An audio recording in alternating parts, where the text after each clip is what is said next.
billion shillings is what the Uhuru administration has spent in the entire 10 years. 90 billion is what this administration has spent in the last 4 years. There's something definitely happening with the State House refurbishment and all these things. But should we be engaging in that kind of expenditure at this time when we are squeezed? And he has gone on very well about the geopolitics that is beyond us. But should we just be victims without doing anything?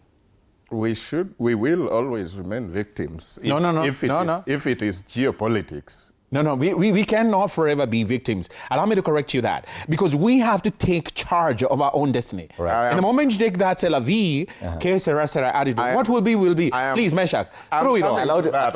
I'm coming to that.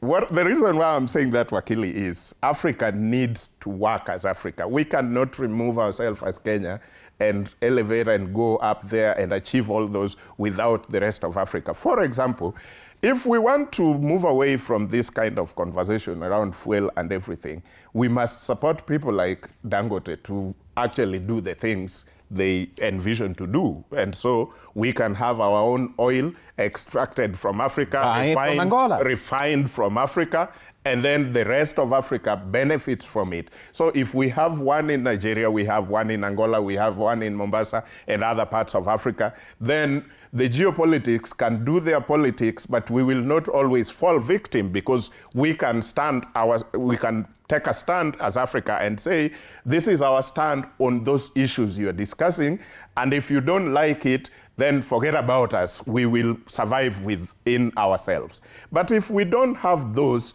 then we will have to bend low because we still need survival. So the higher we go in terms of Africa doing business with itself, building our own infrastructure, including those refineries and everything, will take us away from that. But before we do that, we will be forced, our hands will be forced into some of these things. Coming to this, I wonder why this activism is coming out so passionately at this point in time, because we both know our budget, there's no day if our budget is 4 trillion today, 10 years later, we will expect our budget to remain 4 trillion. We expect our budget will always go.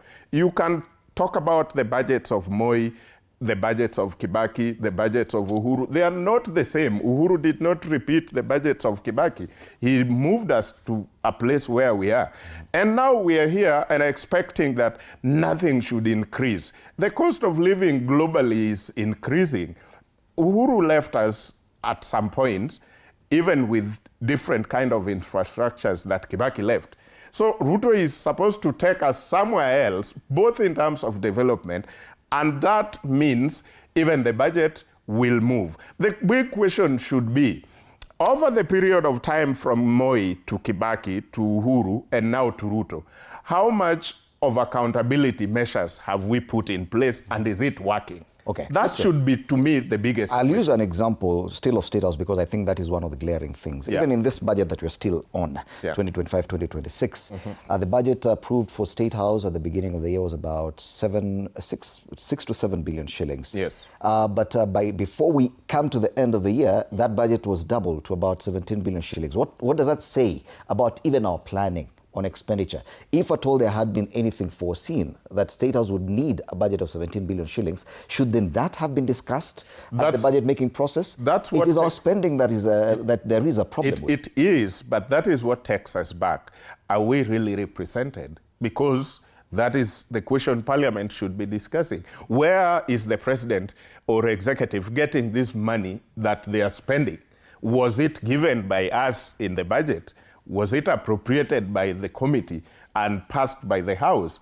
Because now it doesn't matter how much noise we will be making as Kenyans. We have the legal frameworks and how the processes that these things must go through. We need to go back to our members of Parliament and see whether they really represent us or not. And if we get to 2027 and we are choosing members of Parliament because probably they painted some walls of schools very nice and that is enough for us, then we must be prepared to remain with this kind of misappropriations. Yes. We seem to be having